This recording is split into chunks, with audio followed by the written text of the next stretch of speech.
So here are a couple of dogs with broken front legs. You guys know how these guys probably broke their front legs? Any guesses? Exactly. Their owners are carrying them and drop them. They brace themselves with the front leg. And then these little tiny dogs are always breaking their front legs because their bones just aren't that big. So this little guy has a splint on. Sometimes they can heal with just the splint alone because they've got that other bone in there that's kind of bracing things. But they'll have to wear a splint for a good 4 to 6 weeks. And splints are changed as they go along because, as you can imagine, dogs aren't real good about keeping things clean or not chewing on them, that kind of thing. This guy, you see where the leg's broken here? A little bit harder to see. Here's the leg. You see how it's kind of at a funny angle? There's going to be a break right in there. He's got this E-collar on. Oh, he's also got another broken leg. So he braced with both front legs. We'll also see that if they jump out of windows, they'll do both front legs. So he's got one taken care of and the other still needs to be. But the E-collar prevents them from going ahead and biting and chewing at stuff. But what we'll use them for a lot is if they've got the E-collar on, they can't turn around and bite us. Any idea what the #1 dog is that bites? Pit bull. Chihuahua. Chihuahua. Not the pit bull. Chihuahua. So a lot of times we can do a lot more with these guys if we put a collar on them, that they can't turn around and bite us.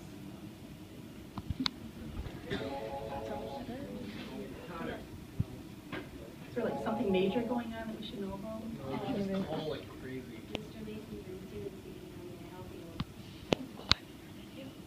He's not in the room right now. Yeah. I think he actually just brought them down anyways, so. Still got them back. Anyway. I said we're going to talk a little bit about licensed veterinary technicians, so that's what we have in these pictures as well. So a lot of what we'll see, especially in the springtime, are dogs that have been hit by cars. And we don't see them in the winter because everybody keeps their dogs inside then.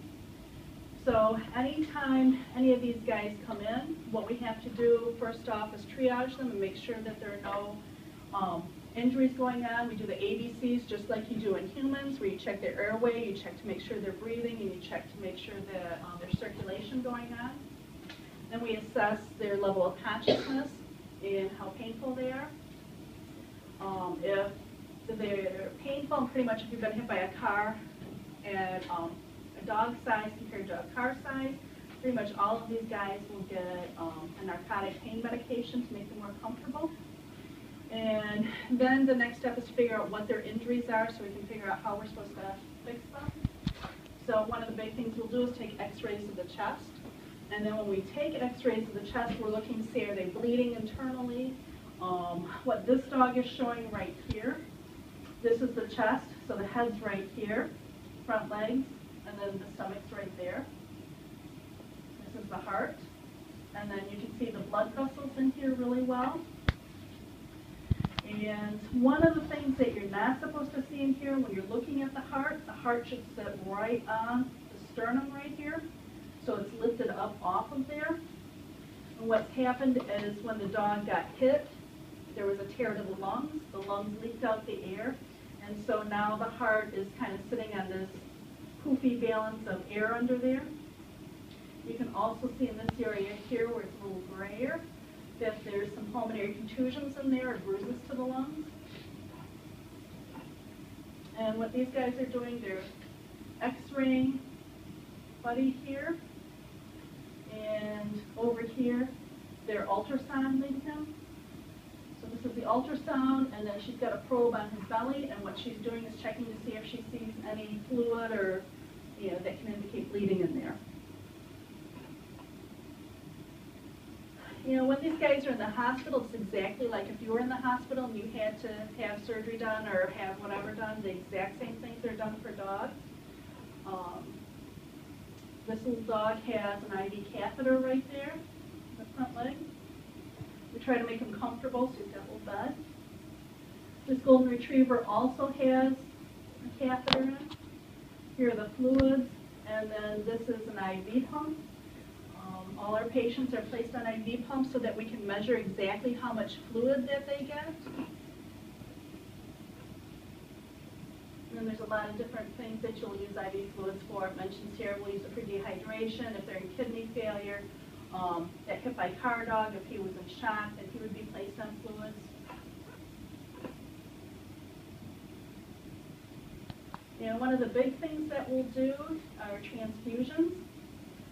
So this is a little dog here that got into rat poison. He's getting a blood transfusion. Once again, here's an IV pump. You can see blood hanging back there. He's got 2 IV catheters in, one for blood and one for fluids. Over here, you can see some packed red blood cells, a unit of blood cells, and then plasma. With these guys, when you get a blood transfusion, it's just like, when you go down to the Red Cross and donate blood, they split the blood up into components. So they're going to be red blood cells, and then there's going to be platelets, and then that way, or plasma. That way you can use the blood more specifically for what they need, and then you get more out of a unit of blood in terms of helping more patients. And that's Leo right there, one of our clinic cats. Cats don't need transfusions as often as dogs do, so what we do is we keep some clinic cats of different types of blood, and then when we need blood from them, we'll go ahead and draw it. Rat poison is probably the most common poison that I'll see in dogs. What happens is they find it anywhere. Every single owner that comes in will tell me there's no way he had any exposure to it. And what we'll do is we'll do a test and measure their ability to clot blood. And if they're not able to clot it and fit some parameters, it's pretty much always that, and I treat at least one of these patients every single weekend. We had one that was in the hospital, and went home yesterday, that had gotten into rat poison, and the owners decided to give it some vodka because they thought that was the antidote. Anybody know what vodka is the antidote for? Would be antifreeze. So they really didn't know what they were doing, or they read on the wrong website or something. This is another one of our licensed veterinary technicians. There's a lot of special equipment that we use. Blood pressures in animals is a lot harder to do than blood pressures in humans. So this is a kitty getting its blood pressure taken right here. Over here is an EKG monitor. So this dog actually has a telemetry outfit on. And then what happens is this is up on the wall by the ceiling. And then what we can do is watch this guy's heart rate from anywhere in the clinic, and then know if he's having a fatal arrhythmia or something that needs some sort of treatment. And then you can see right here, this particular dog's EKG, and his heart rate is super fast. You can really see the numbers from there. It's going to be over 200 though. And this is a dog that got into chocolate. That's what happens. We talked a little bit about poisons. One of the big things that we do with these guys, and dogs get into things. Dogs eat things. Cats don't do that so much. But this is a little dog that got into something this weekend. I can't remember what it was. And so what we do first is we make them vomit so that the toxin's not in them to get absorbed. And then what we do is go ahead and give them some activated charcoal. You can imagine it's not an easy process, and this guy fought a little bit, so all this black stuff is going to be the charcoal that we gave to him. What the charcoal does is goes ahead and absorbs the toxins. Common toxins you see, you all know about chocolate. Xylitol is what you see in sugar-free gums. What it does is it puts them into liver failure. Grapes and raisins are a big toxin. They will go ahead and put dogs into kidney failure. This has just become recognized as a toxin probably the past 5 to 8 years. But they don't know what the toxic ingredient is, and these guys only have to eat Well, they don't know how much they have to eat. So some dogs have to eat a lot, but some dogs, they just get a single grape or a raisin and they go into kidney failure. Big toxin in cats is going to be lilies. And any part of the lily is a big problem for cats, and it earns them 2 weeks in the hospital on IV fluids. Even the water that the lilies sit in is a problem, or if they get the pollen on their nose, lilies are just a huge problem for cats. So a lot of treatments involved flushing them out with IV fluid, monitoring heart function, which we saw in that previous slide, and then charcoal. One of the things that the licensed veterinary technicians do is all my lab work so that I don't have to. So this is Charity, and she's looking at a slide. Here are a couple things we see. Anybody have any idea what this is a slide of and what this is? These are roundworm eggs. So dogs that have worms, this is what you're looking for in their stool. Over here, this is a urine sample. And these are crystals in the urine. Sometimes they'll have crystals, and we'll see that in cats or dogs. Up here is a couple of the technicians going ahead and placing an IV catheter in this dog. And this is one of the blood machines. Okay, any questions? Yes. Do dogs and cats take the same kinds of medicine? Yes.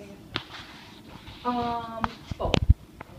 So if your dog or your cat's placed on amoxicillin, you know, it's the same kind that you can get at your regular pharmacy. So a lot of times we'll script it out because you can get it off the free list at Target or whatever. So a lot of them are the same. Not too many humans drink antifreeze, so the antidote for antifreeze is animal medication, but sometimes they will get humans that do that. And so then they have to borrow and use it. And then the insulin that you give animals with diabetes, is that the same? Same insulin. There are veterinary kinds, but the majority of insulins that animals are on are ones that, you know, script out and you'll go pick them up at Myers or wherever. Good question.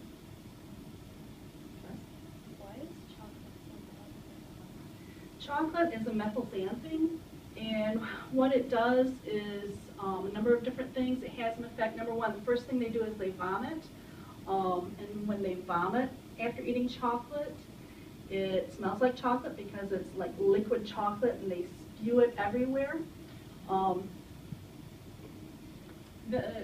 It has a direct effect on the sympathetic receptors in the body. And so it triggers elevated heart rates, elevated blood pressure, that kind of thing. So a long answer is it goes ahead and it affects the sympathetic drive in the human body, or the dog body. The old thyroid that goes with that? It's like the way to get It's also, yep, it's also methylxanthine. Yeah? No. Humans, I can't even remember the human blood types anymore. Dogs have blood types by numbers, and there's like a zillion different ones. There are like 15 that they know of for sure. And so they'll have one, like the most common ones are going to be like 1 and 4, and then it can be a positive or a negative, so it's a totally different thing. With cats, cats have basically 2 different blood types. They have type A and type B. The type B ones are real rare. Probably 10% of the cats will actually have type B blood. One of our cats at the clinic is type B, so despite the fact that she pukes on all my stuff all the time, we have to keep her in case we need her. If we were to go to Australia, probably 50% of the cats down there are type B and the other half are type A. And then you get a really tiny percent that's type AB. Yeah? So I'm guessing you keep animals Right. Right. That's how you get them to know what drives them. We keep the cats around.